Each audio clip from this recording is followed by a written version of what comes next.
Buka kios seafood bareng teman kecil. Setahun bersih untung 3 juta, bagi hasil akhir tahun. Dia dengan percaya diri, ambil 2,9 juta. Cuma kasih aku 100.000. Kios ini milikku. Modal dari aku. Kamu cuma kerja, 100.000 sudah banyak. Aku lihat tumpukan uang itu. Tanpa bicara, ku masukkan ke saku. Baik, ikuti kamu. Balik badan, aku pakai uang itu. Menyewa gudang pendingin bekas. Sampai hari topan, seluruh kota kehabisan stok. Aku bawa belasan truk. Armada rantai dingin penuh seafood laut dalam. Berhenti di depan kiosnya. Melihat wajahnya yang pucat seketika. Aku turunkan kaca mobil.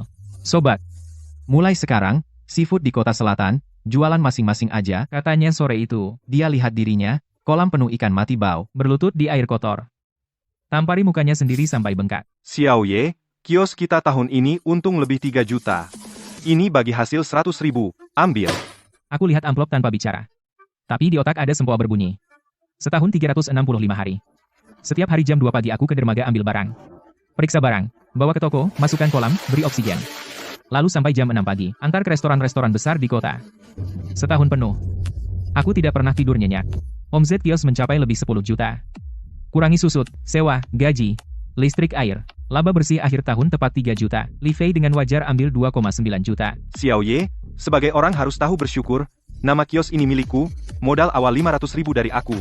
Tanpa aku memberimu platform ini. Kamu sekarang masih di kapal nelayan, Tarik jaring untuk orang. kamu cuma kerja, 100.000 sudah banyak. Coba tanya di luar, kuli pindah ikan mana, setahun bisa dapat 100.000, apalagi aku sudah tanggung makanmu sehari 3 kali. Pegang uangnya. Beli suplemen untuk bapakmu yang lumpuh. Rayakan tahun baru dengan baik. Inilah sahabatku. Dulu waktu kios baru buka, Dia karena kesalahan operasi, seafood mati satu kolam. Dia pegang tanganku, panik sampai nangis. Xiao Ye, andalkan kamu, asal mulai jalan. Untung nanti kita bagi dua. aku percaya, aku kerjakan mati-matian. Temani manajer pembelian restoran. Minum sampai lambung berdarah. Di gudang pendingin minus 10 derajat. Berjongkok setengah malam. Dengan susah payah, kios ini berhasil menjadi yang terlaris di pasar ikan. Nancheng. Sekarang, kiosnya laris. Uang sudah terkumpul. Dia bilang padaku, aku hanya pekerja kasar. Itulah yang dia sebut persaudaraan. Aku diam saja. Hanya tersenyum. Aku ambil amplop di meja, tanpa menghitung. Langsung masukin ke saku. Oke, terserah kamu. Li Fei melihat itu. Matanya menunjukkan rasa jijik. Lalu tertawa terbahak-bahak. Nah, gitu dong. Yang pintar baca situasi Xiao Ye. Kerja yang baik. Tahun depan kakak ganti Porsche. Audi lama pinjamkan, kamu bawa pulang kampung biar gaya. Tidak usah, Kak Fei. Setelah tahun baru, aku tidak akan datang lagi. Apa maksudmu? Dapat uang mau berhenti? Aku menoleh ke arahnya. Kak Fei benar. Aku memang hanya tenaga kerja, tahun ini tenagaku sudah habis, mulai sekarang bisnis kios Kak Fei sendiri yang urus. Li Fei mengira aku bodoh, mengira aku tidak berani meninggalkan platformnya, tapi yang dia tidak tahu, pasar Nancheng 300 lebih pedagang ikan besar kecil. Bos, mereka tidak mengakui nama Li Fei. Tapi mataku, Lin Ye, meninggalkan pasar, aku tidak pulang. Melainkan langsung pergi ke Bank Nancheng. Gaji, tetapku yang kusimpan selama 3 tahun. Kutarik semua. Ditambah 100.000 ini. Total, 350.000. Selanjutnya, aku langsung menuju kawasan logistik pendingin Nancheng pusat investasinya. Di sana, ada kompleks gudang dingin. Terbengkalai. Terbesar di Nancheng. Orang lain mengeluh peralatannya. Tua. Feng Shui jelek. Tapi aku tahu. Di sana adalah yang paling dekat dengan pintu tol, simpul transportasi. Aku menelepon bagian investasi. Halo, manajer Wang, gudang dingin terbesar di selatan itu, saya sewa ya, kontrak sekarang juga. Tidak lama. Manajer Wang membawaku ke gudang dingin terbengkalai, nomor 3 pintu besi berkarat, mengeluarkan suara gesekan yang membuat gigi ngilu.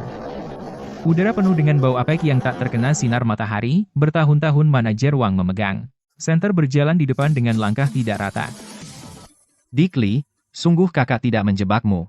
Gudang dingin ini sudah terbengkalai 3 tahun. Kompresor pendinginnya masih bisa berputar, tapi boros listrik. Dan lokasinya terlalu terpencil. Apa maumu? Aku mendongak, melihat sekeliling ruangan gudang dingin raksasa seluas 500 meter persegi ini.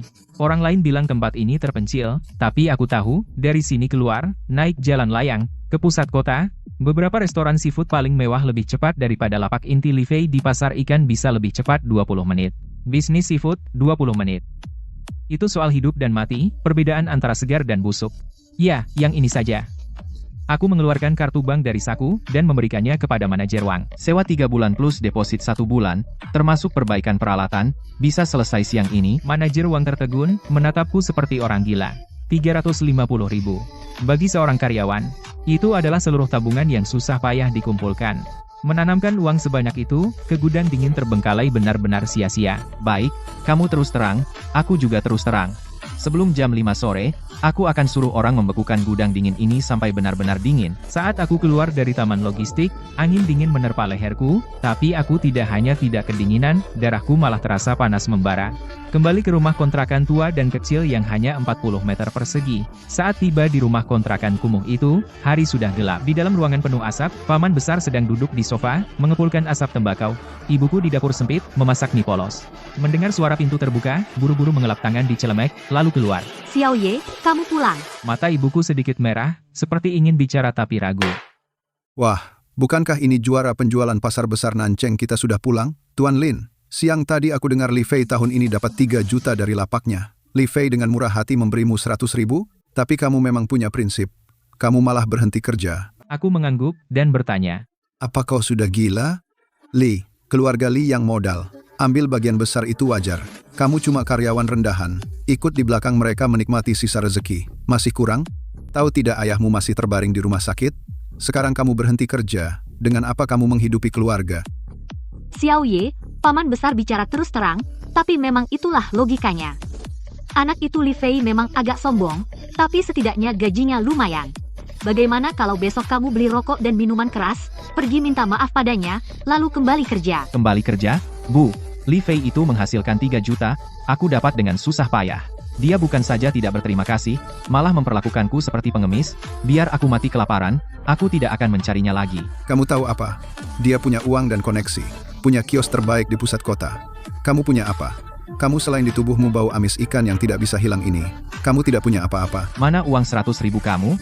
Keluarkan dan berikan ibumu untuk biaya berobat, dihabiskan untuk apa? 100.000 habis setengah hari, aku menyewa gudang dingin dan kerja sendiri. Kerja sendiri? Kamu tidak punya jalur pasokan. 2. Tidak ada bos besar yang mendukung. Kerja sendiri apanya? Baik, kamu hebat. Tunggu saja nanti kamu ikut dia mengemis di jalan. Jangan salahkan paman hari ini tidak memperingatkanmu. Setelah berkata begitu, paman pergi membantu-bantu. Di dalam ruangan sunyi senyap seperti mati, ibuku duduk di bangku kecil, menutup wajah dan menangis tanpa suara. Dia tidak percaya aku bisa. Di matanya, orang kaya seperti Li Fei itulah yang berbakat bisnis. Sedangkan aku memang ditakdirkan jadi kuli. Aku berjalan mendekat, Menepuk bahu ibuku pelan-pelan.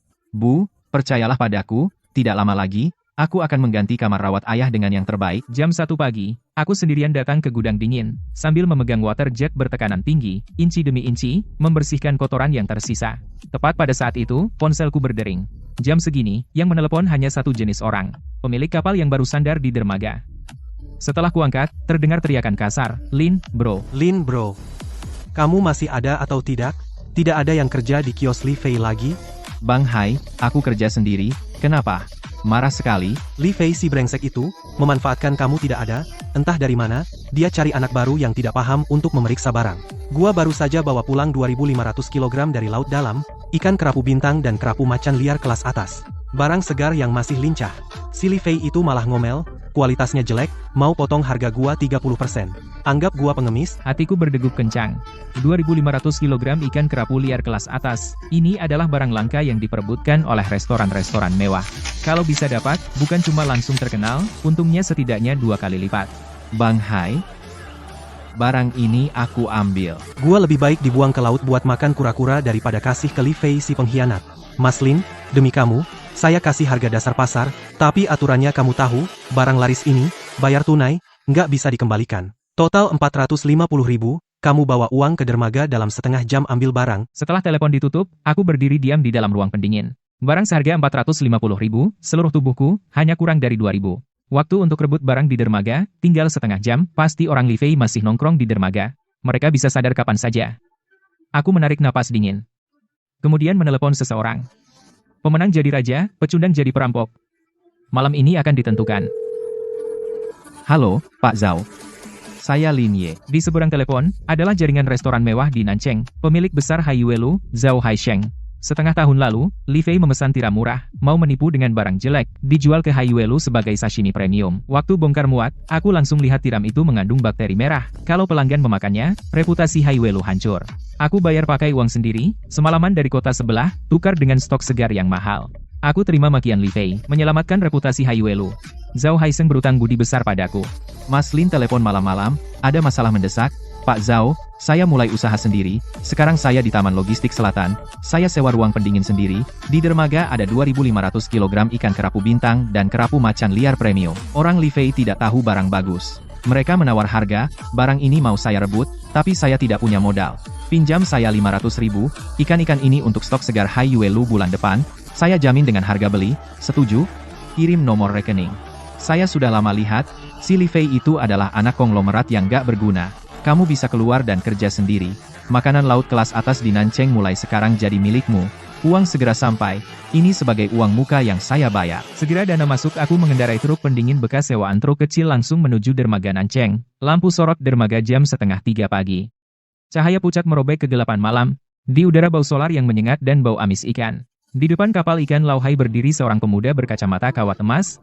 Mengenakan jas slim fit sedang menutup hidung dengan wajah jijik. Melihat ke kolam air hidup. Ini sepupu Li Fei baru pulang belajar dari luar negeri, belum pernah menjual seafood sehari pun. Hai Lauda, sepupuku bilang ikanmu sisiknya rusak tidak cukup segar. Sesuai aturan, cuma bisa kasih 60/500 gram, nggak bisa lebih tinggi. Kalau kamu nggak jual di malam buta begini di Nancheng selain aku Li Fei, siapa yang sanggup ambil 5.000 jin barangmu? Omong kosong. Ikan kerapu bintang liar bergesekan di dalam jaring rontok sedikit, sisik itu hal biasa. Kamu tekan harga saya, 30% mau hisap darah saya. Saat itu, sebuah truk bekas berhenti mulus di samping Audi. Aku buka pintu mobil menginjak lumpur, dan sisik ikan berjalan ke sana. Li Fei melihatku lalu terkejut, lalu tertawa mengejek. Wah, bukankah ini Tuan Lin yang baru terima 100.000 uang pesangon? Malam-malam ke dermaga mau apa? Cari barang rongsok? Aku tidak menghiraukannya, langsung berjalan ke depan Lauhai. Di kolam, banyak ikan merah gelap berbintik biru, ikan kerapu bintang berenang sirip punggung tegak. Semua penuh vitalitas liar. Barang bagus. Benar-benar barang premium. Hai G. 5.000 jin ini saya ambil semua, sesuai harga dasar pasar yang kamu tawarkan total 450.000. Lin Ye, kamu gila, berani kamu potong barangku, cuma modal 100.000 kamu Lauhai, jangan sampai kamu ditipu dia. Sekarang, dia hanya orang miskin, namun tiba-tiba terdengar bunyi notifikasi pembayaran masuk. Kamu, dari mana kamu punya uang? Fei Ge. Kamu dulu sering bilang aku tidak tahu bisnis. Hari ini aku akan mengajarimu pelajaran pertama. Di pelabuhan, yang penting adalah ketajaman mata. Lauhai, muat ke truk, siap. Li Ye, kamu punya nyali, kamu pikir dengan membeli barang itu kamu sudah menang, tanpa kios dan koneksi keluarga Li. 5.000 jin ikan hidup ini, besok pagi, tidak akan terjual. Semuanya akan mati di gudang dinginmu yang jelek itu. Aku menunggu melihatmu bangkrut dan lompat ke laut. Aku bahkan tidak memberinya satu tatapan pun. Saat aku bersiap naik mobil, Lauhai tiba-tiba menarik lenganku. Dengan suara rendah, Lin, aku berhutang budi padamu, di palka bawah. Masih ada 500 jin, yang didatangkan dari laut dalam. Kepiting Raja Emas, sepupu Li Fei, yang bodoh itu bersikeras mengatakan. Kepitingnya sudah mati semua. Matamu tajam, bantu aku menilai. Hatiku bergetar. Kepiting Raja Emas. Itu bisa membuat restoran mewah. Memperebutkan barang berharga andalan toko. Aku segera mengikuti Lauhai turun ke palka bawah. Membuka terpal isolasi yang menutupi tangki air. Dengan cahaya senter yang remang, 500 jin dengan ukuran raksasa, berwarna emas gelap, kepiting Raja Rusia. Diam-diam tergeletak di dasar kolam. Beberapa sudah terbalik dengan perut di atas. Kaki kepitingnya lemas. Hanya terdengar suara gelembung lemah di permukaan air. Pantasan sepupu Li Fei yang pulang dari luar negeri itu bilang, ini kepiting mati. Di mata orang awam, kepiting-kepiting ini memang tidak berbeda dengan benda mati. Tapi aku dalam bisnis ini sudah berkecimpung selama 8 tahun penuh, tanganku tidak hanya tahan terhadap es, tapi juga bisa merasakan suhu air dan salinitas dengan tepat. Saya menyingsingkan lengan baju, dan memasukkan tangan ke dalam bak air. Dingin yang menusuk tulang. Suhu air setidaknya -2 derajat Celcius. Saya mengambil seekor kepiting mati, ibu jari menekan kaki kepiting dengan kuat, ototnya masih padat, tidak terasa kosong atau lembek. Tidak hanya itu, insang kepiting masih membuka dan menutup dengan sangat lambat. Ini bukan kepiting mati, melainkan dalam keadaan hibernasi dingin. Karena selama pengiriman laut, kerusakan mesin pendingin atau kesalahan operasi, suhu air turun drastis, menyebabkan para penguasa laut dalam ini, masuk ke keadaan pingsan. Untuk melindungi diri mereka sendiri, Jika dalam waktu 3 jam, mereka dimasukkan ke dalam kolam penampungan dengan kadar garam dan suhu tertentu, mereka akan perlahan sadar, dan kepiting-kepiting ini akan kembali hidup dan lincah. Mas Hai, kepiting ini dijual berapa? Lau Hai menghela napas. Kalau ini masih hidup, harga pasar bisa 2-300 per kati. Sekarang ini setengah mati, kalau kamu berani ambil, anggap saja sebagai kepiting mati, 10.000 yuan untuk 500 kati, bawa semua. Anggap saja sebagai ongkos capek untuk teman-teman. Saya menekan perasaan bersemangat, langsung membayar. Jam 4 pagi, saya kembali ke gudang dingin saya, menempatkan ikan kerapu bintang timur. Setelah menempatkannya di kolam air hidup besar, segera mulai menyelamatkan 500 kati kepiting raja itu. Saya menyiapkan air laut buatan dengan kandungan oksigen sangat tinggi, mengontrol suhu dengan ketat antara 4 hingga 6 derajat Celcius. Kemudian kepiting yang mati itu, satu persatu dimasukkan dengan hati-hati. Menyalakan pompa oksigen dengan daya maksimum. Proses menunggu sangat menyiksa. Di permukaan air, hanya terdengar suara gelembung. Jika saya salah menilai, uang 10.000 ini akan sia-sia. Tapi jika saya berhasil, ini adalah modal untuk benar-benar bangkit. Jam 5, permukaan air masih tenang. Jam setengah 6, langit mulai memutih. Saat saya pikir semuanya sudah tidak ada harapan, di dalam kolam, terdengar suara percikan air kecil. Aku menoleh dengan cepat dan melihat seekor kepiting raja emas terbesar perlahan membalikkan badan menjulurkan kaki-kaki berduri bagaikan monster baja yang terbangun di dasar kolam merangkak perlahan dengan kuat. Lalu yang kedua. Ketiga, kolam itu seperti air mendidih 500 jin kepiting raja emas. Entah bagaimana hidup kembali lebih dari 90%. Melihat mereka, aku tersenyum bahagia. Pukul 7 pagi, kios seafood Li Fei baru saja buka. Beberapa karyawan menguap sedang memindahkan kotak styrofoam keluar. Li Fei duduk di kursi bos sambil minum teh. Hatinya sangat gelisah. Tadi malam tidak mendapat kiriman dari Lau Hai. Di kolam kios tinggal sisa seafood budidaya yang biasa. Saja saat itu, sebuah Land Rover berhenti mendadak di depan kios pesta pernikahan mewah. Manajer pembelian dari TNCG, Lau Zhang bergegas masuk. Bos Li, pesta pernikahan siang ini memesan 200 jin kepiting raja emas sebagai hidangan utama, cepat muat ke mobil saya. Cangkir teh Li Fei gemetar, teh tumpah di celananya. Zhang, manajer Zhang, hari ini kepiting raja emas kosong. Bagaimana kalau lobster Boston? Mata Lau Zhang membelalak. Omong kosong. Menu pesta sudah dipesan sebulan, lalu sekarang kamu bilang kosong? Tanpa kepiting raja emas pesta ini berantakan. Reputasi Li Fei juga akan hancur. Dia selesai bicara lalu naik mobil dan langsung pergi. Li Fei berkeringat deras. Dia berputar-putar kebingungan. Dia segera mengeluarkan ponselnya. Menelepon beberapa rekan di industri untuk pinjam stok. Halo Bos Wang, ada kepiting rajungan? Apa? Semuanya sudah diborong Lin Ye. Kak Liu, di tempatmu ada barang bagus? Astaga, kau juga pergi ke selatan lihat barang? Li Fei panik total.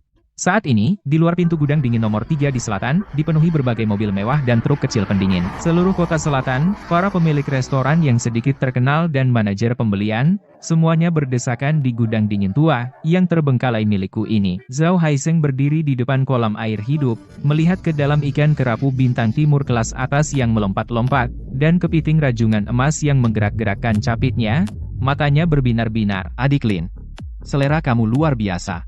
Kepiting emas batch ini saya Hayuelu mau 200 jin, 800 per jin, bayar tunai. Lau Zhao, jangan serakah sendiri. Sisakan 200 jin untuk TNCG saya. Kami siang ini menerima resepsi pernikahan. Aku berdiri di tepi kolam, dengan cekatan memegang jaring dan timbangan digital. Dengan senyuman di bibir. Jangan buru-buru, tuan-tuan bos. Hari ini adalah hari pertama aku Lin Ye bekerja sendiri. Ikan kerapu bintang timur 150 per jin. Kepiting rajungan emas 600 per jin. Sesuai aturan. Uang di tangan, barang di tangan. Saat angka di akunku mulai meroket, telepon dari Li Fei masuk. Setelah menjawab telepon, terdengar suara Li Fei yang menggeram marah. Lin Ye, kau keterlaluan. Kau jual kepiting raja itu padaku. Aku bayar 2 kali lipat harga aslinya. Tidak, Aku kasih kau uang suap 100.000. jangan keterlaluan deh. Aku mendengus sinis. 100.000? Mas Fei. 100.000 rupiah, cuma cukup buat putus persahabatan. Setelah itu, aku langsung tutup telepon. Ini baru permulaan.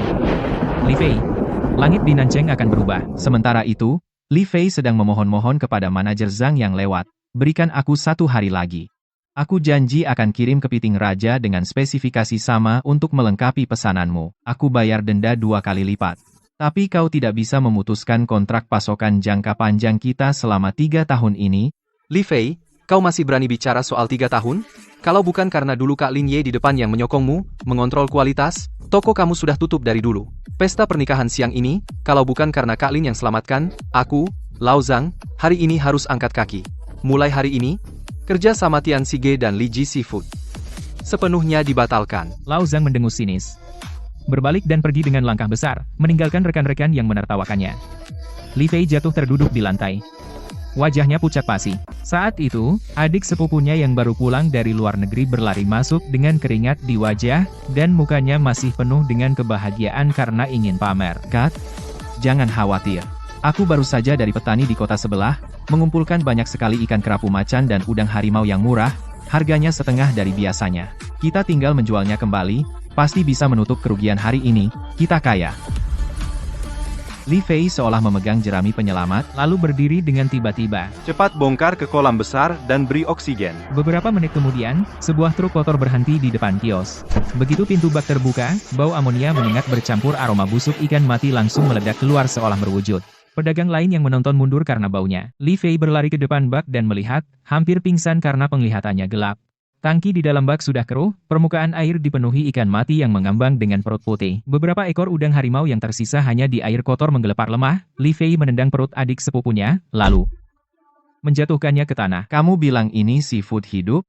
Kepalamu isi tai ya. Adik sepupu itu memegang perutnya dan membela diri dengan sedih. Waktu aku beli, mereka masih lincah, kata penjual itu, hanya karena tidak diberi oksigen jadi pusing, dimasukkan ke kolam sebentar akan baik. Di dunia perikanan laut, ada istilah yang disebut ikan obat. Beberapa pedagang kecil nakal untuk membuat ikan yang hampir mati terlihat segar. Mereka menaruh obat ke dalam air. Ikan-ikan ini begitu keluar dari air obat, dalam beberapa jam pasti mati. Dan akan cepat membusuk.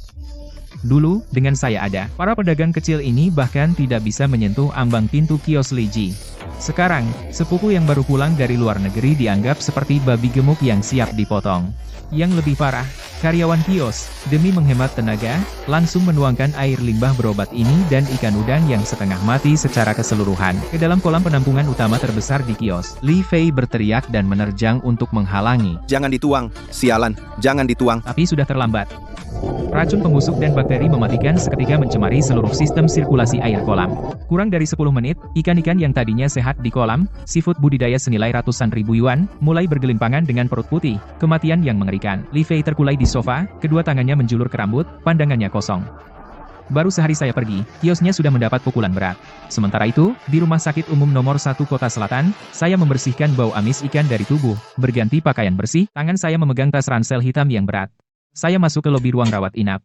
Di depan loket pembayaran, ibu saya sedang menunduk, diam-diam menghitung segulung uang receh kusut di tangannya. Paman besar berdiri di samping, dengan ekspresi sombong seperti biasa. Sudah kubilang, suruh kamu membujuk Lin Ye kembali. Minta maaf pada Li Fei. Kamu tidak dengar. Sekarang begini jadinya. Uang 100.000 yuannya ditanam ke gudang dingin jelek itu, tidak menghasilkan apa-apa. Dengan apa, dia bayar biaya rawat inap 5.000 yuan ini. Air mata ibuku berjatuhan. Pinjamkan aku 2.000 dulu. Bulan depan aku cuci piring di restoran buat bayar utang. Aku mana punya uang. Bu, gak usah pinjam. Aku melangkah lebar. Nah, tas ransel hitam itu, langsung aku letakkan di atas meja marmer loket pembayaran. Membuka resleting. Tumpukan uang kertas ratusan yang merah-merah. Tersusun rapi di dalamnya. 600.000 penuh. Mata paman langsung membelalak, rahangnya hampir jatuh ke lantai. Menunjuk tas uang itu. Gagap. Lin. Lin Ye, kamu dapat uang sebanyak ini dari mana? Aku bahkan tidak meliriknya. Berbalik dan berkata pada petugas loket, "Halo, suster. Ayahku, Lin Jiangwo, pindah ke perawatan intensif di lantai atas, kamar VIP pribadi. 200.000 ini untuk biaya rawat inap di muka dan uang jaminan operasi selanjutnya." Petugas loket tertegun. Dengan cekatan menerima uang dan memasukkannya ke mesin hitung. Ibuku terkejut menutup mulut. Xiao Ye, uang ini sebenarnya dari mana? Aku memegang tangan ibuku yang kasar. Berbisik, hasil kerja. Bu, aku sudah bilang. Gak perlu lagi lihat ekspresi orang lain. Mulai sekarang, penyakit ayah diobati dengan obat terbaik. Kamu juga gak perlu lagi cuci piring. Om berdiri di samping. Wajahnya merah padam. Seperti badut. Dia menelan ludah. Dengan muka tebal mendekat. Itu. Xiao Ye.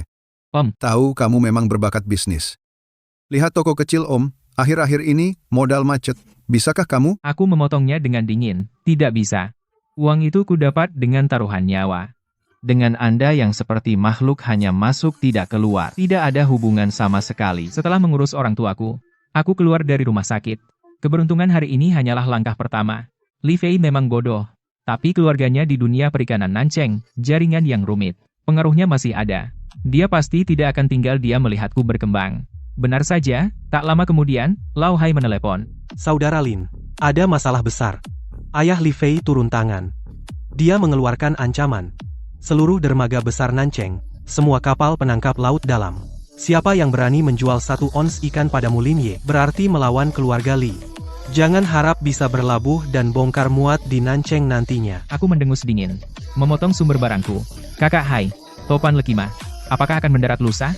Lau Hai, di telepon tertegun. Ya, Badan Meteorologi mengeluarkan peringatan merah. Semua kapal besok harus kembali ke pelabuhan berlindung. Kenapa tanya itu? Syukurlah. Aku ingin keluarga Li tahu, laut ini bukan kolam belakang rumah mereka. Di sisi lain, di ruang pribadi kedai teh, Hai Long, ayah Li Fei, raja lama di dunia perikanan Nancheng, Li Wanshan duduk tegak di kursi kayu jati, dengan tenang, mengaduk daun teh di cangkirnya. Di kedua sisi meja, duduk lebih dari 10 kapten kapal terbesar di dermaga Nancheng, termasuk Lau Hai.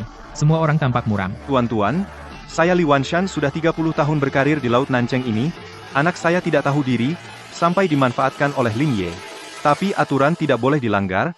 Mulai hari ini, semua kapal nelayan di dermaga Nancheng, siapapun yang berani menjual 1 ons udang ke Lin Ye, berarti memotong rezeki saya Li Wanshan. Kapalnya di Nancheng jangan harap bisa merapat dan bongkar muatan. Lau Hai menggertakkan gigi. Memberanikan diri bicara. Tuan Li, tindakan memutus rezeki orang ini. Saudara Hai, Saya dengar semalam kau dekat dengan Lin Ye. Apa? Kau mau jadi yang pertama coba-coba? Lau Hai mengepalkan tinjunya, tapi di depan kekuatan keluarga Li yang mengakar, akhirnya dia menunduk pasrah. Setengah jam kemudian, saya menerima telepon dari Lau Hai lagi. Saudara Lin, kakak minta maaf padamu. Li Wanshan mengeluarkan perintah pemblokadean.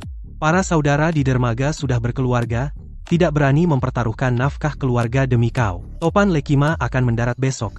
Semua kapal harus kembali ke pelabuhan. Tapi barang ini, kami tidak bisa memberimu 1 kilogram pun. Saudara Hai, kau terlalu serius.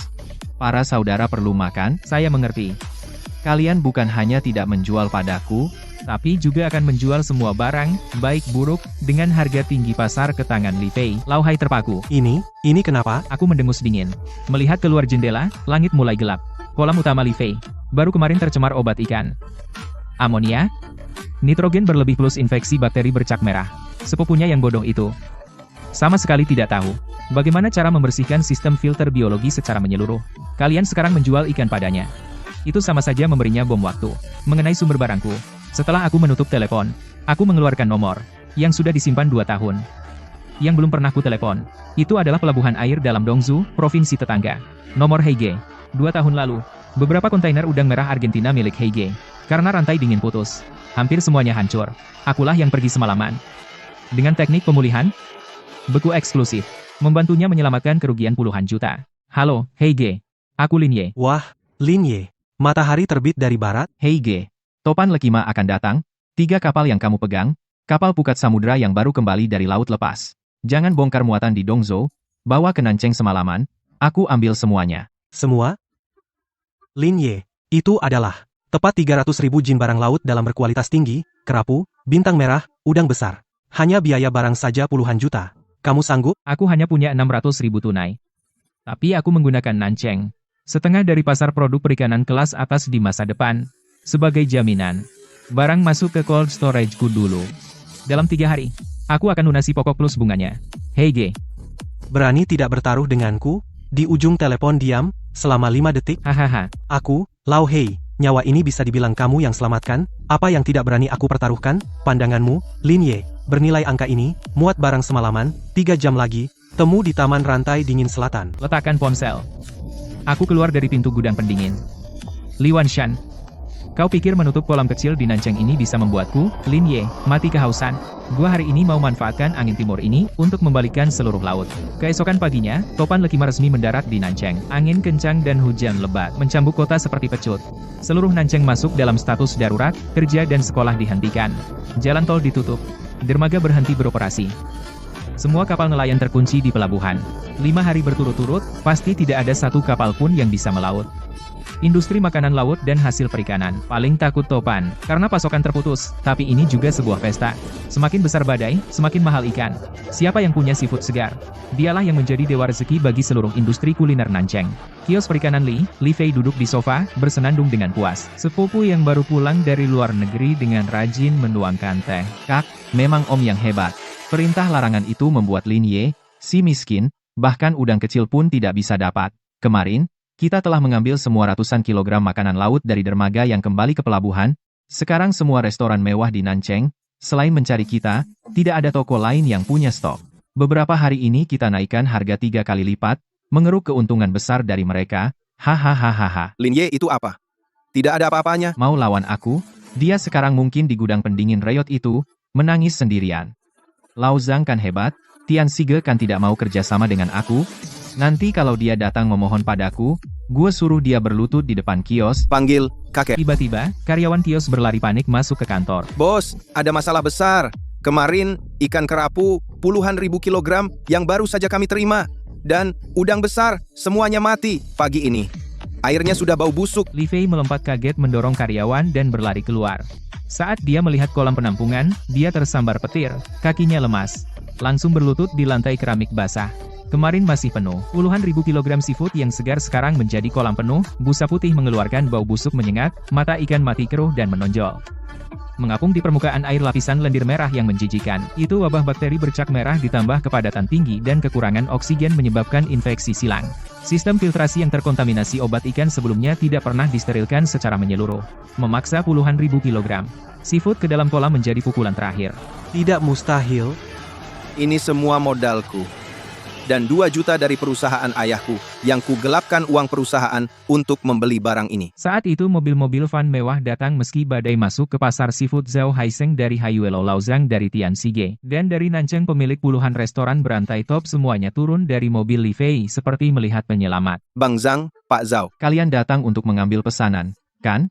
Kalian mau ikan mati? Setengah harga. Tidak, diskon 90% untuk kalian jadikan beku. Li Fei, kau gila? Restoran mewah kami, apa mau meracuni tamu dengan ikan matimu? Lalu, kenapa kalian ke pasar seafood? Sekarang hanya aku yang punya stok di Nancheng. Siapa bilang hanya kamu yang punya? Kami hanya lewat sini, konvoi kami berkumpul di persimpangan depan. Menuju ke Taman Logistik Selatan.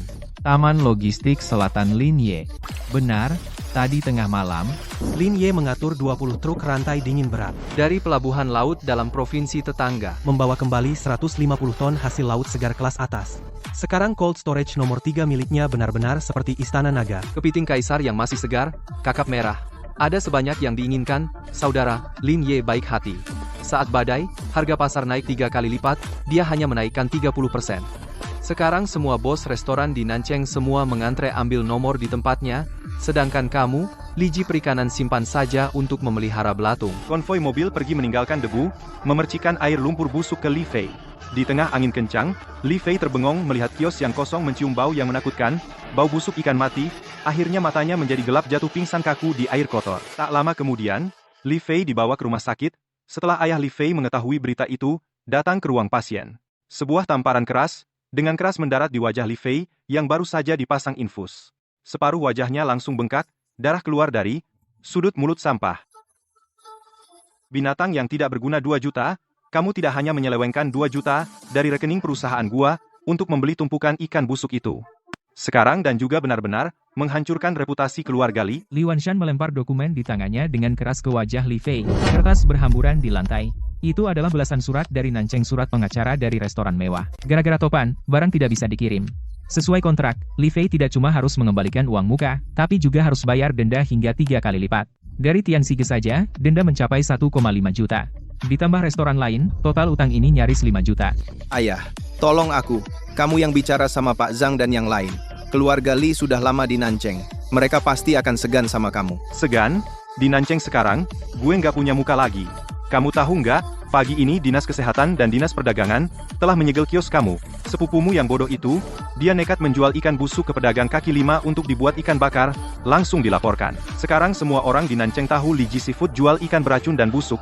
Reputasi yang aku bangun 30 tahun, hancur dalam sehari karena kamu. Urus sendiri lubang 5 juta ini. Kalau nggak bisa, masuk penjara. Aku Li Wanshan anggap nggak pernah punya anak sepertimu. Ya, Mengandolika, Li Wanshan pergi sambil membanting pintu, meninggalkan Li Fei sendirian meratap putus asa di ruang rawat. Sementara itu, di Cold Storage nomor 3 Selatan, suasananya sangat sibuk dan ramai. Selama 3 hari topan melanda, Cold Storageku menjadi satu-satunya gudang ikan hidup di Nancheng. 300.000 kati seafood premium ludes terjual dengan kecepatan luar biasa. 3 hari kemudian, angin reda dan hujan berhenti.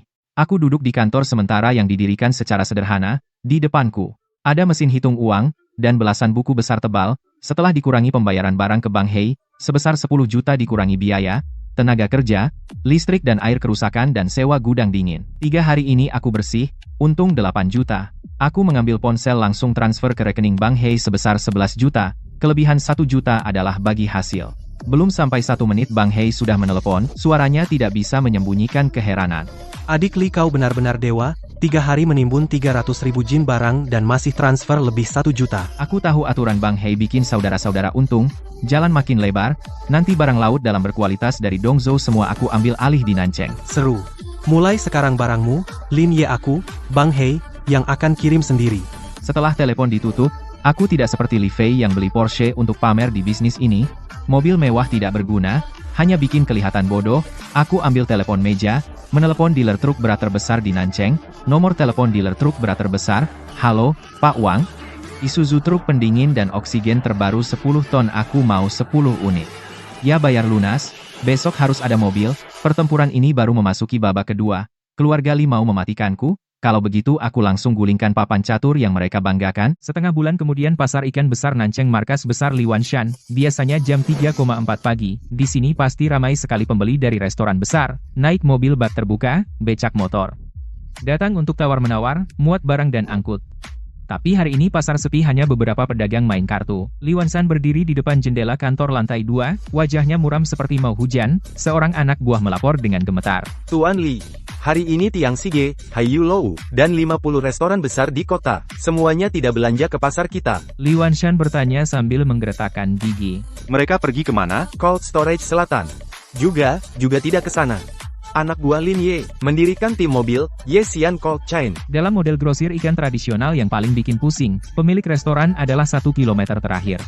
Pembeli pergi ke pasar beli ikan hidup bawa pulang, pakai tangki sederhana, jalan goncang, macet, kurang oksigen ikan, sering mati setengahnya sampai restoran kerugian besar, dan saya pakai 8 juta itu beli 10 mobil rantai dingin paling canggih bentuk tim transportasi profesional sendiri. Pemilik restoran tinggal pesan di grup mobil rantai dingin saya antar langsung pagi buta, suhu terkontrol, oksigen profesional, tingkat hidup sampai 99% saat diturunkan. Kalau mati 1, saya Lin Ye ganti rugi langsung. Ini namanya serangan tingkat tinggi. Saya tidak hanya menghilangkan biaya restoran, pekerjakan pembeli dan biaya punya mobil sendiri, tetapi juga kualitas seafood naik, 1 tingkat pemilik restoran besar.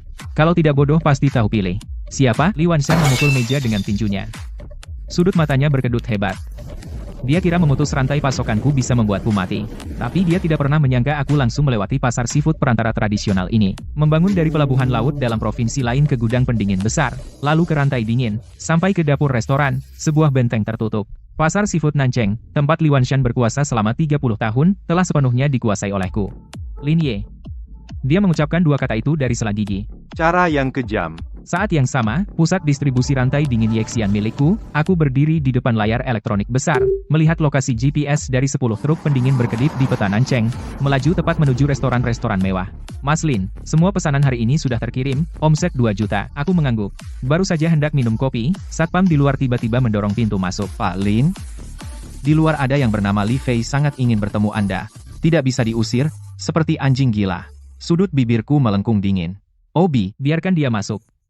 Saat Li Fei masuk, aku hampir tidak mengenalinya. Li Fei di depanku berjanggut dan kumis tidak terawat, matanya cekung, kemejanya kusut, dan mengeluarkan bau-bau asam, tidak mandi beberapa hari, sama sekali tidak seperti anak orang kaya. Audi A6 miliknya sudah digadaikan, denda 5 juta, ditambah pinjaman rentenir, untuk menutup lubang. Sekarang dia adalah anjing terdesak yang kehilangan rumah. Li Fei berdiri di dalam pusat kontrol yang luas, dan terang melihat ke dinding daftar kerja sama restoran yang padat lalu menatapku yang tenang, sorot matanya menunjukkan kecemburuan, tapi segera tertutup oleh ketakutan. Li Fei memaksakan senyuman yang lebih jelek dari tangisan sambil menggosok tangan, dia mendekatiku. Xiao Ye, satpam di samping memasang wajah dingin menghalangi di depannya. panggil Direktur Lin di sini. Wajah Li Fei kaku menahan hinaan, dia berseru kering. Lin, Direktur Lin. Aku menatapnya dengan datar. Fei Ge, Bukannya kau jadi bos besar di rumah, datang ke gudang dingin reyotku ini. Ada perlu apa? Li Fei tiba-tiba jatuh dengan bunyi peluk berlutut di depan mejaku, lututnya ini membuat petugas kontrol di samping tercengang Xiao Ye. Jangan merendahkanku, aku dulu salah. Aku tidak tahu diri. Xiao Ye, kita kan sahabat kecil yang tumbuh bersama sejak telanjang. Dulu waktu warung.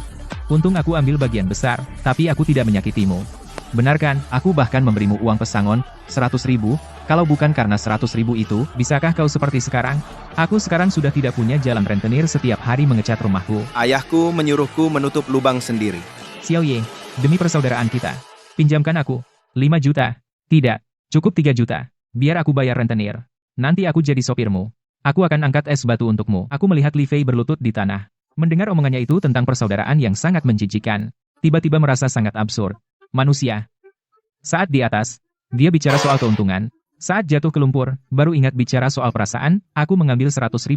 Aku berjalan ke depan Li Fei, melempar uang itu keras-keras ke wajahnya. 3 tahun ini. Minuman yang kubela untukmu, malam-malam yang kulewati, uang yang kuhasilkan, Sudah melunasi hutang budi padamu. 100.000 yang kau berikan ini. Membeli putus. hubungan terakhir antara kita. Dia melihat uang berserakan di lantai, Lalu menatapku, dengan tatapan seperti melihat orang mati. Tiba-tiba dia berteriak seperti orang gila, Lin Ye, jangan sombong. Ayahku masih punya koneksi. Kau pikir kau sudah pasti menang? 2 satpam berjalan maju, seperti menyeret anjing mati. Li Fei yang histeris diseret keluar dari pusat kendali. Aku bahkan tidak meliriknya lagi. Li Fei sudah hancur total. Tapi pertempuran sesungguhnya masih di belakangnya, pada rubah tua Li Wanshan itu. Saat itu juga, telepon berdering. Kak Lin, Li Wanshan gila. Dia menggadaikan 3 villa atas namanya, dan 2 kios besar ke bank. Menarik sejumlah besar uang tunai. Kudengar dia menyewa 3 kapal-kapal penangkap ikan laut dalam 2.000 ton, siap pergi ke laut lepas untuk mendahului. pasokan dari Dongzhou itu, Akan perang harga denganmu. bertahan sampai habis. Aku mendengar, dan sudut bibirku naik sedikit. Rubah tua akhirnya menaruh semua chip ke atas meja judi. Li Wanshan, karena kau ingin bertaruh nyawa, maka biarkan aku menunjukkan apa itu jurang kehancuran sejati. Di sisi lain, Li Wanshan tidak hanya menggadaikan seluruh hartanya, tetapi juga meminjam uang dana jembatan sebesar 30 juta, dia menyewa 3 kapal penangkap ikan laut dalam 2.000 ton, langsung berlayar ke laut lepas mendahului. Pemasok saya, Heige, dengan harga 20% di atas harga pasar merebut secara paksa, 250 ton seafood segar laut, dalam kualitas terbaik. Untuk menampung seafood sebanyak itu, Li Wanshan menyewa di pasar hasil laut. Nanceng semua kios kosong. Sementara memasang ratusan unit mesin pendingin berdaya besar dan pompa oksigen, Li Fei sepertinya hidup kembali. Berdiri di depan pasar besar, sambil memegang pengeras suara. Li Ji, hasil laut hari ini buka lagi, semua kepiting Raja Super Kerapu Bintang, udang besar semuanya 20% lebih murah dari Yesian Cold Chain. Tidak hanya murah, kami juga antar ke depan pintu. Lin Ye ingin memonopoli Nanceng. Dia bermimpi, hari ini keluarga Li akan menghajarnya dengan uang. Para pembeli restoran yang hanya mementingkan keuntungan begitu mendengar harga 20% lebih murah langsung seperti hiu yang mencium bau darah berbalik arah satu persatu. Berbondong-bondong ke pasar hasil laut Nanceng. Seketika, jumlah pesanan Yesian Cold Chain saya merosot 70%. Di pusat kontrol Bank Lin Li Wanshan ini membakar uang demi bertahan. Dia menjual di bawah harga beli, Setiap jin yang terjual rugi. tapi stoknya terlalu banyak. Jika terus begini paling lama setengah bulan pangsa pasar, kita akan direbutnya kembali. Aku mendongak keluar jendela, sinar matahari, yang menyilaukan pertengahan Juli. Suhu di luar hampir 40 derajat. Aku menyalakan komputerku, buka sebuah dokumen dari Biro Listrik Nanceng yang baru dirilis 2 hari lalu. Peringatan merah puncak konsumsi listrik musim panas, kutunjuk ke area yang digarisbawahi merah pada. Pemberitahuan itu, pasar ikan besar Nanceng dibangun 20 tahun lalu. Trafo inti di sana dan jaringan listrik bawah tanah sudah lama mengalami kerusakan parah. Biasanya kios-kios itu masih aman menggunakan lemari es kecil. Sekarang Li Wanshan untuk menampung 500.000 jin seafood laut dalam hidup, memaksakan pemasangan ratusan kompresor pendingin industri berdaya besar. Dia ahli soal seafood. Tapi dia tidak paham listrik. Aku mendengus dingin berdiri dan menepuk bahu Zhang. Beritahu tim armada, semua sopir libur dengan gaji selama 3 hari. 3 hari ini, restoran boleh beli stok dari Li. Biarkan mereka pergi. Kita tidak turunkan harga, tidak rebut pelanggan. Zhang terperangah. Kakak Lin, kita hanya diam saja. Betul, lihat saja. Lihat dia bangun gedung tinggi. Lihat gedungnya roboh. 3 hari kemudian, aksi berdarah besar keluarga Li mencapai puncaknya. Bos-bos restoran besar tergiur dengan harga murah. Menimbun barang secara gila-gilaan di tempat Li Fei. Li Wanshan melihat dana yang kembali, dahinya yang berkerut akhirnya sedikit rileks. Li Fei memegang segelas anggur merah. Pak, Lin Ye itu sudah 3 hari tidak ada pergerakan. Truk pendinginnya, semuanya terparkir di kawasan industri berdebu. Dia ciut, arus kas yang dia miliki tidak akan mampu menghadapi gempuran kita. Li Wanshan mendengus dingin. Tua-tua keladi. Besok setelah stok terakhir habis terjual, saya akan segera mengajak bos-bos lain untuk mengusir Lin Ye dari Nancheng sepenuhnya. Saat ayah dan anak bersulang merayakan, saat mereka yakin sudah menang, suara beban lebih listrik yang bikin geli gigi tiba-tiba di seluruh Nancheng pasar ikan besar terdengar ledakan. Selanjutnya, di pinggir pasar, 3 transformator raksasa model lama, di bawah suhu 40 derajat, dan beban ekstrem ratusan pendingin yang ditarik oleh beban, berturut-turut meledak semburan percikan listrik biru menyilaukan. Bau hangus menyengat langsung menyebar.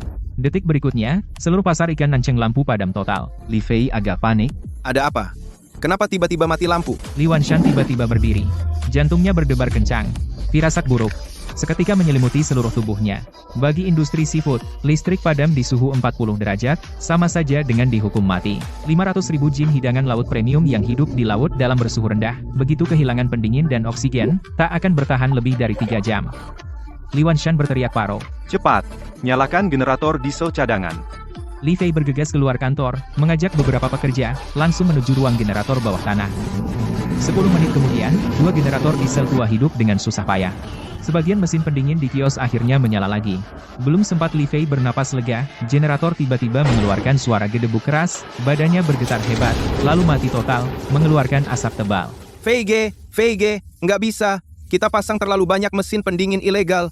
Bebannya terlalu besar. Generator cadangan langsung jebol. Ya, Perbaiki. Pakai cara apapun, nyalakan listrik. Suhu 40 derajat di luar, membuat kios yang sudah tertutup bagaikan kukusan raksasa. Suhu air di kolam melonjak drastis terlihat mata. Seekor kepiting raja senilai ribuan yuan, melepaskan lemas kaki yang menempel di dinding kolam, terapung dengan perut di atas. Selanjutnya, seperti sebuah sinyal kematian kerapu bintang, kerapu macan, udang windu, ratusan hingga ribuan kilogram, seafood premium, mulai menggelepar dan berguling liar di air hangat. Akhirnya, dengan putus asa, mengeluarkan gelembung terakhir, terbalik dengan perut pucat. Hanya dalam 2 jam, Li Wanshan dan Li Fei menyaksikan dengan mata kepala sendiri, dengan modal 50 juta yang mereka tukarkan dengan 250 ton ikan dewa hidup, berubah menjadi tumpukan bangkai busuk yang menyengat, ikan mati terbalik. Air kotor menggenang. Li Wanshan, lututnya lemas, jatuh berlutut dengan keras di air. Kotor keruh di lantai. Dia menatap kosong ke kolam. Ikan mati yang padat. Wajahnya pucat.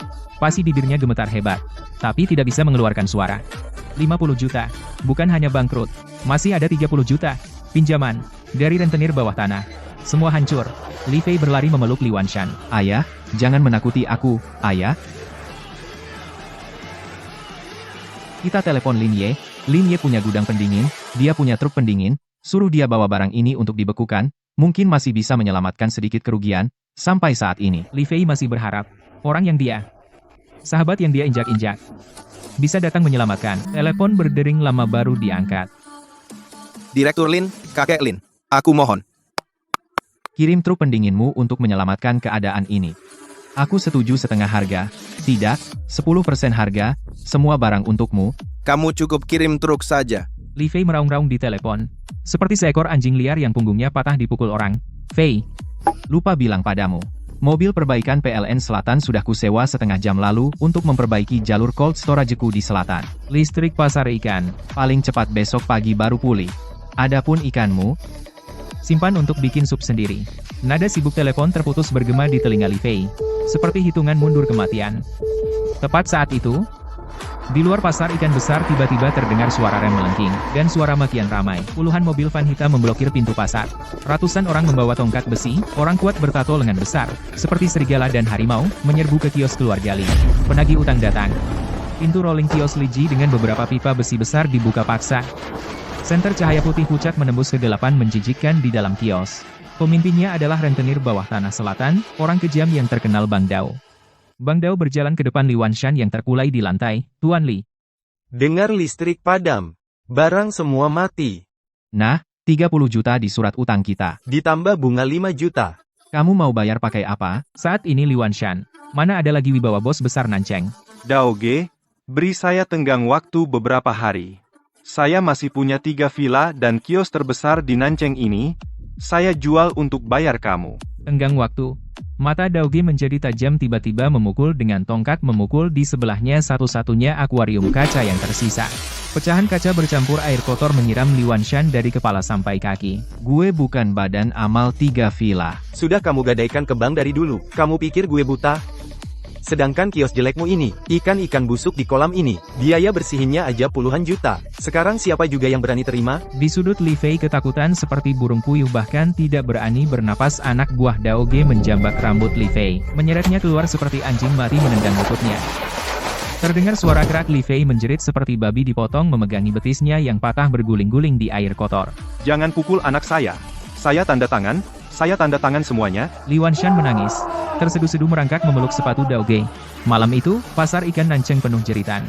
Li Wanshan menandatangani semua perjanjian pengalihan aset termasuk 2 mobil yang tersisa atas namanya. Sebuah rumah tua dan kios terbesar Nancheng ini yang melambangkan 30 tahun warisan keluarga Li, ayah dan anak Li, yang dulu angkuh ditelanjangi oleh rentenir jam tangan dan kunci mobil berharga seperti membuang sampah, dilempar keluar dari gerbang pasar ikan. Di luar hujan deras, Li Fei memeluk kaki patah, merintih di lumpur. Li Wanshan menatap pasar yang gelap gulita. Memuntahkan darah ke air hujan jatuh pingsan kaku. Sehari kemudian, matahari bersinar lagi. Di pasar ikan besar Nancheng, aroma disinfektan yang menyengat menutupi bau busuk ikan mati tadi malam. Sebuah Mercedes Maybach hitam berhenti perlahan di depan pintu kios Liji.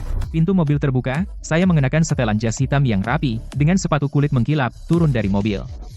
Di belakang, diikuti belasan karyawan berseragam-seragam dari Yesian Cold Chain. Di dalam kios, Daoge sedang merokok dengan wajah cemas. Di tangannya, memegang kontrak pengalihan kios ini. Tapi setelah mencari sepanjang pagi, tidak ada seorang pun di seluruh Nancheng yang mau mengambil alih tempat sial yang dianggap membawa sial ini. Melihat saya masuk, mata Daoge bersinar. Dia segera memasang wajah tersenyum dan menyambut saya. Direktur Lin, tamu langka. Anda datang untuk inspeksi pasar? Pandangan saya menyapu kios ini, tempat saya pernah mengucurkan banyak keringat dan begadang berulang kali. Di dinding itu, papan nama emas Li Ji Fisheries sudah goyah dan hampir jatuh. Daoge, orang bijak bicara terus terang, saya ambil alih kios ini. Daoge menepuk pahanya. Direktur Lin memang tegas. Li Wanshan dulu membeli tempat ini termasuk renovasi, total 2 juta, saya tidak minta lebih. Anda beri 1,5 juta, plus papan nama emas ini, semuanya. Daoge, apa kamu salah paham? Aku menunjuk sisik ikan yang belum dibersihkan di lantai dan kolam yang menghitam. Feng Shui tempat ini sudah dihancurkan keluarga Li. Aku mengambil alih ini karena menghormatimu, membantumu membuang sampah. 500.000. Lebih dari itu, aku pergi Taman Logistik Selatan, punya banyak tempat untuk perluasanku. Daoge menggertakkan gigi. Baik, 500.000 jadi. 10 menit kemudian kontrak ditandatangani, aku berdiri di tengah kios, para pekerja membawa tangga. Di dinding papan nama emas, Li Ji Perikanan, dihantam keras ke tanah. Diganti dengan yang baru, Yesian Group, yang gagah, 4 huruf besar. Saat itu, dari luar kios terdengar suara tempat sampah dijungkir balikkan. Aku menoleh melihat seorang yang kotor seperti monyet lumpur pengemis pincang sedang merangkak di kios. Di tumpukan sampah seberang menggali setengah bakpao sisa orang itu Li Fei, dia sepertinya merasakan sesuatu. Mengangkat kepala, wajah penuh kotoran itu tepat bertemu pandanganku. Dia melihat Maybach, melihat Daoge membungkuk padaku, bahkan melihat papan nama, yang dulu miliknya sekarang terpampang namaku. Kontras yang besar seperti palu tak terlihat menghancurkan. Kesadaran terakhirnya. Setengah bakpao di tangannya jatuh ke tanah, seluruh tubuhnya gemetar seperti ayakan, air mata bercampur lumpur mengalir. Di tenggorokannya mengeluarkan suara, isakan seperti binatang. Dia tidak menerjangku, dan memakiku juga tidak memohon padaku, tapi berbalik menyeret kaki pincangnya seperti anjing kehilangan rumah yang sebenarnya terpincang-pincang kabur ke kota selatan gang paling kotor dan gelap, bahkan punggungnya memancarkan kehancuran putus asa. 2 tahun kemudian, cuaca di Nancheng sudah terasa sedikit dingin seperti musim gugur. Dalam 2 tahun ini, Yesian Group tidak hanya memonopoli Nancheng bahkan seafood mewah di seluruh provinsi. Transportasi rantai dingin juga membangun yang terbesar di provinsi. Pusat penyimpanan segar modern.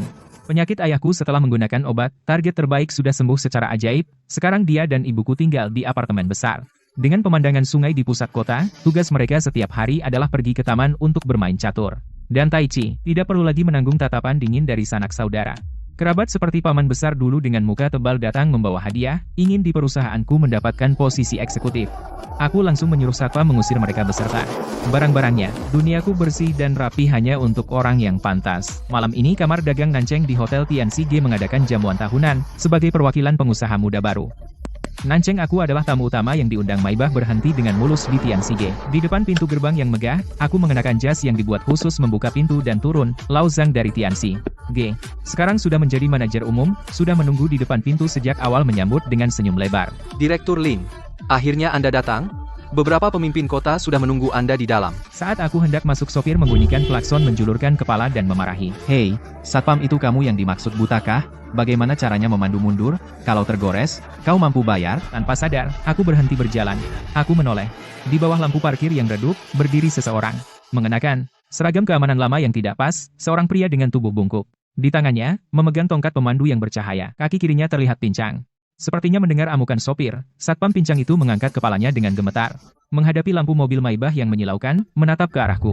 Pandangan kami bertemu. Kebisingan di sekitar, seolah lenyap seketika. Wajah Li Fei tampak lebih tua 10 tahun dari 2 tahun lalu, kerutan dalam terukir di sudut matanya.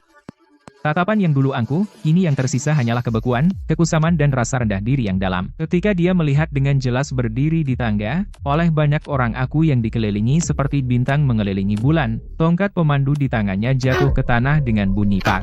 Dia menundukkan kepala dengan panik, menyeret kaki pincangnya, seperti melarikan diri, menyusut ke dalam bayangan parkir.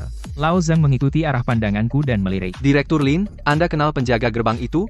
Itu satpam malam yang baru direkrut bulan lalu, kerjanya ceroboh dan kikuk. Sepertinya besok harus dipecat. Aku mengalihkan pandangan.